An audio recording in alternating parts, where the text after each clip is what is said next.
और जैसा कि हम लोग कहते हैं बटेंगे तो कटेंगे, ये पुराना हो चुका है। अब हिंदू जाग चुका है।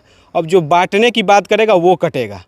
हिंदू धर्म में ये अब हम लोग इस बात का आह्वान कर रहे हैं। हमारा हिंदू धर्म एकजुट है, लेकिन जो हिंदू धर्म में फूट डालने का कोशिश करेगा, जो इसको बांटने का कोशिश करेगा, उसके अब कटने की बारी आ रही है। श्रीमान गिरिराज सिंह जी, वो उस समय जाकर लोगों की समस्याओं को लेकर डीएम और एसपी से बात किए थे तथा प्रशासन को दबाव दिए थे कि वहाँ पर शांति बहाल की जाए। इस तरह का कार्य करना अगर राजनीति है तो हम सभी को इस तरह का राजनीति करना चाहिए। हम तो उनसे भी आग्रह करेंगे कि अगर कहीं विवाद होता है वहाँ जाकर शांति बहाल आप कर सकते हैं तो इस तरह का काम कीजिए। राजनीति इस तरह का आप भी कीजिए। इसके लिए हम उनको इन्वाइट करना चाहेंगे। लेकिन वो जानते हैं, उनको राजनीति क्या कहें, किसी भी चीज़ से कोई लेना देना नहीं है। जहाँ वोट बैंक की बात होगी वहीं पर वो पहुँचेंगे। किसी के हित अहित से लेना देना उनको कुछ नहीं है। लोग मरते हैं तो मरने दीजिए। अगर उनसे उनका वोट बैंक का हल्का सा भी अगर उसमें दरार पड़ती है या उससे नुकसान होता है तो वहाँ वो जाना उचित नहीं समझते हैं। उस गांव के लोग बता रहे थे कि भैया हम लोग यहाँ पर भी एक बीन समाज है, हमारे हिंदू धर्म में एक बीन समाज आता है, पिछड़ा समाज है। वहाँ के वहाँ पर अल्पसंख्यक हैं। आसपास के जो एक हुड़दंगई करने वाली एक जो हमारी समाज के कुछ हिस्से हैं, वो लोग बराबर, उनकी महिलाओं का आरोप था कि हम लोग के साथ बराबर इस तरह का दुर्व्यवहार किया जाता है, मारपीट की जाती है।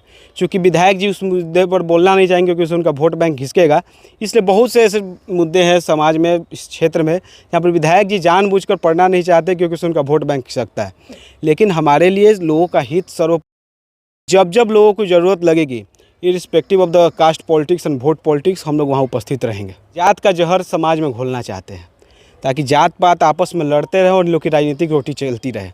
जात पात का जहर घोलकर धर्मनिरपेक्षता का जो ये सेक्युलर तथाकथित जो कथित जो सेक्युलरिज्म का ये लोग चोला ओढ़कर चलते हैं, उसका एकमात्र लक्ष्य है कि जो सत्ता की मलाई है इनकी बनी रहे, इन तक ही बनी रहे। खुद सत्ता की मलाई खाते रहें और लोगों को जात पात के जहर में घोलते रहें। और दलित हिंदू जो है रानी सागर में 2016 में उनकी दुकानों को किसने जलाया था? कौन से लोग थे? बाहर से लोग आए थे। उसी गांव के मुसलमानों ने उनके दुकानों को जलाया था, उनकी बहन बेटियों के साथ मारपीट किया था। कहे नहीं जाके एक शब्द भी उनके खिलाफ बोले, मुसलमानों के खिलाफ, कि तुमने ये सब गलत किया है। उनके पास क्लैरिटी ऑफ थॉट्स नहीं है। एक और बोलते हैं कि दलित जब मंदिर में जाते हैं तो मंदिर धो दिया जाता है, और दूसरे तरफ कहते हैं कि जब दलित लोग मिल के हरि कीर्तन करते हैं रानी सागर में तो अगल बगल शाहपुर से सभी लोग जुटते हैं। एक तरफ सभी लोग मिलकर, सभी हिंदू धर्म के अगड़ा पिछड़ा दलित महादलित सवर्ण पिछड़ा जितने भी लोग हैं सब मिलकर पूजा कर रहे थे, उससे भी इनको ऑब्जेक्शन है। और दूसरा तरफ जात का आग लगाने के लिए बोलते हैं कि मंदिर जाते हैं दलित धो देते हैं। हमने तो ऐसा शाहपुर में कभी नहीं देखा है। अब बाकायदा अगर कोई मंदिर में, अगर किसी भी मंदिर में, हम आपको चैलेंज कर रहे हैं आपके कैमरा के माध्यम से, अगर दलितों का प्रवेश वर्जित है, कोई रोकता है तो हिम्मत है तो रोक कर दिखा दे दलितों को घुसने से। हम उनके साथ चलेंगे, देखते हैं कौन सा मंदिर में किसी दलित को घुसने से रोका जा रहा है। सिर्फ अपने वोट बैंक और समाज में जाति का जहर घोलने। हमारे साथ बात करने के लिए बीजेपी के युवा नेता राकेश ओझा जी हैं। चलिए मैं इनसे सीधे जुड़ता हूं। IBN 7 भारत में आपका स्वागत है। बहुत बहुत धन्यवाद आपका। चुनाव हो चुके हैं, 2 राज्यों का कल रिजल्ट आने वाला है। बिहार में भी जो 4 सीटों पर उपचुनाव हुआ है उसका भी कल रिजल्ट आने वाला है। क्या लग रहा है इस बार बिहार के जो 4 सीट है, एक तरफ से RJD कह रही है कि हम जीत रहे हैं, आप लोगों का क्या मानना है? ये RJD ऐसे ही कहते रहती है। सभी पार्टियों को अधिकार है अपनी जीत का दावा करने के लिए, लेकिन मेरे दावा करने से या किसी और पार्टी के दावा करने से कुछ होगा नहीं है। जो जनता चाहती है वही होता है, और पूरे देश की जनता भाजपा के साथ है, इंडिया गठबंधन के साथ है। और हर एक सीट, ये उपचुनाव तो छोड़ ही दीजिए, 4 सीट तो हम लोग जीत ही रहे हैं। देश में जहाँ जहाँ चुनाव हुआ है, झारखंड और महाराष्ट्र, सभी जगह हमारी पार्टी सरकार बनाने वाली है और पूर्ण बहुमत से सरकार बनाएगी। दोनों जगह, महाराष्ट्र और झारखंड दोनों जगह। शाहपुर विधानसभा की हम लोग बात करें तो विधायक जी का मैं इंटरव्यू किया था, आप रानी सागर गए थे। वो बोल रहे हैं कि जहाँ पर राजनीति करनी होती है वहाँ पर ये लोग पहुँच जाते हैं। किस तरह की राजनीति की वो बात कर, वो क्या करते हैं? वो भी तो राजनीति के क्षेत्र से जुड़े हुए हैं। धर्म की राजनीति? धर्म की राजनीति में हम लोग धर्म की सेवा कर रहे हैं। अब राजनीतिक डर से हम अपने धर्म की सेवा छोड़ दें, ये संभव नहीं है। वो लोग भले राजनीतिक वोट के लालच में और वोट बैंक के लालच में अपने धर्म को लात मार सकते हैं, लेकिन हम लोग कभी भी वोट के लालच में अपने धर्म को लात नहीं मारेंगे। हमारे लिए धर्म सर्वोपरि है, धर्म की सेवा सर्वोपरि है, उसको हम लोग करते रहेंगे। और जहाँ तक बात है विधायक जी का, तो मैंने देखा था रानी सागर घटना पे जो वो जिस तरह का वक्तव्य रख रहे थे, मुझे नहीं लगता वो किस मानसिकता को दर्शाना चाहते थे। एक और दलित महिला के साथ दुर्व्यवहार होता है और विधायक जी का कहना है उस महिला की गलती है। अगर वो महिला किसी कारणवश थाने में नहीं पहुंच पाती है या थाने में पहुंचने से उसको रोका जाता है, सारा सर आपके ही माध्यम से, आपके कैमरा के माध्यम से उन्होंने बोला है कि उस महिला की गलती हम देना चाहेंगे अगर वो थाने में कंप्लेंट नहीं करती है। एक और वो महिला जिसका दुर्व्यवहार हो रहा है और एक तरफ वो मुस्लिम युवक है जो उसके साथ दुर्व्यवहार करते हैं और गलती महिला की हो जाए। किस तरह की मानसिकता वो समाज में फैलाना चाहते हैं, मुझे नहीं लगता ये हमको बताने की ज़रूरत है। खैर, महिला हो, पुरुष हो, कोई भी हिंदू धर्म का हो, कोई भी व्यक्ति हो, दलित हो, सवर्ण हो, अगड़ा हो, पिछड़ा हो, जिस तरह का ये लोग भेदभाव करते हैं, इसको हम लोग नहीं मानते। तथाकथित रूप से जो ये लोग अगड़ा पिछड़ा करते हैं, कोई भी वर्ग हो, किसी के साथ भी अन्याय होगा तो वहाँ पर हम लोग मजबूती से खड़े रहेंगे। इसको ये राजनीति कहें या धर्म की राजनीति करें, उससे हमें कोई फ़र्क नहीं पड़ता है। आप लोग को आपको लेकर के खास कर कह रहे हैं कि उन्हीं के पंचायत में एक राजपूत युवक की हत्या होती है, वहाँ नहीं जाते हैं और रानी सागर पहुँच जाते हैं। जो अब जो घटनाएं घट रही हैं उसको आपको देखने की ज़रूरत है, किस तरह की घटनाएं हैं। जो पंचायत में मेरे एक राजपूत समाज से आने वाले युवक की हत्या हुई थी, वो पूर्ण रूप से शादी विवाह का कुछ मामला था। पूरा डेप्थ में हम नहीं बता पाएंगे, लेकिन जहाँ पर हमने वहाँ के लोगों से बात की थी, कुछ शादी विवाह का मामला था जिसमें, और जो हत्या हुई थी वो लड़का मेरे पंचायत का था। जो हत्यारे थे वो हमारे पंचायत के नहीं हैं। इस संदर्भ में कुछ गिरफ्तारियां भी हुई है, शायद विधायक जी को पता नहीं होगा, बता दीजिएगा। उसमें जो कुछ गिरफ्तारियां भी हुई हैं और पुलिस लगातार उस पर मेहनत कर रही है। प्रदेश में सुशासन की सरकार है, हमारे नीतीश कुमार जी और एनडीए की संयुक्त रूप से सरकार है। इस तरह की जो घटनाएं, कोई भी आपराधिक घटनाएं हैं, उसमें भले विधायक जी अपने बल का प्रयोग करके थाना को और जो अन्य सरकारी संस्थाएं हैं उस पर दबाव बनाएं, लेकिन प्रदेश में हमारी सरकार है, हम किसी भी तरह के उनके दबाव को चलने नहीं देंगे। जहां भी क्राइम होगा वहां पर एक्शन जरूर लिया जाएगा और हम लोग ले रहे हैं। देवाइच कुंडी जो घटना घटी है उसको लेकर भी बयान दे रहे थे। तो देवाइच कुंडी घटना के वो लोग आरोप लगा रहे थे कि हम नहीं गए हैं। 3-4 दिन पहले ही हम गए थे वहाँ पर, चूँकि हम उस समय जिस दिन ये घटना घटी थी उस दिन हम बिहार में नहीं थे। मुझे सूचना उसी दिन मिली थी, लेकिन जैसे ही हम लौटे बिहार, हम वहाँ उस गांव में गए थे। वहाँ के लोगों का कहना है कि एक वर्ग विशेष, जो खास करके इनका मंटू तिवारी जी जो हमारे विधायक हैं माननीय, उनका खास करके जिनका सह रहता है जिनके ऊपर, वो लोग बराबर वहाँ पर उपद्रव और हुड़दंगई करते हैं। वहाँ के बिन समाज से आने वाले लोगों के साथ मारपीट करना, उनके साथ दुर्व्यवहार करना, उनकी महिलाओं को रास्ते रोकना, इस तरह की तरह घटनाएं। आप जाएंगे ज़मीन पर, उन लोगों से बात करेंगे तब ये आपको जानने को मिलेगा कि वहाँ क्या क्या हो रहा है। लेकिन ये वो वहाँ पर जानबूझकर नहीं जा रहे क्योंकि इनके वोट बैंक को असर पड़ेगा।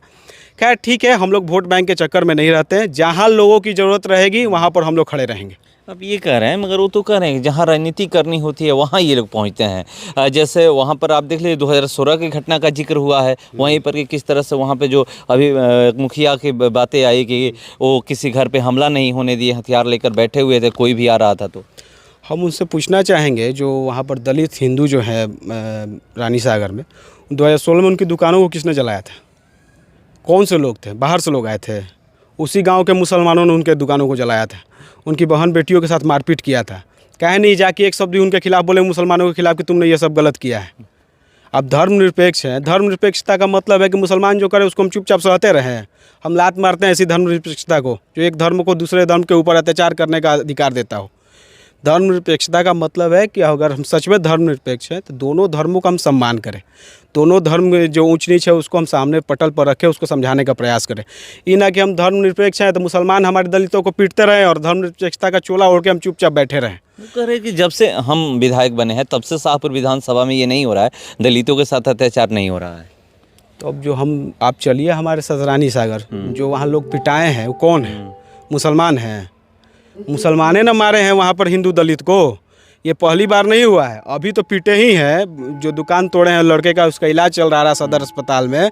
और उसके 2016 में जो घटना हुई थी, आपको याद ही होगा, उस समय कितने दुकानों को जला दिया गया था। ये सब कौन है? दलित का शायद परिभाषा उनको नहीं पता है।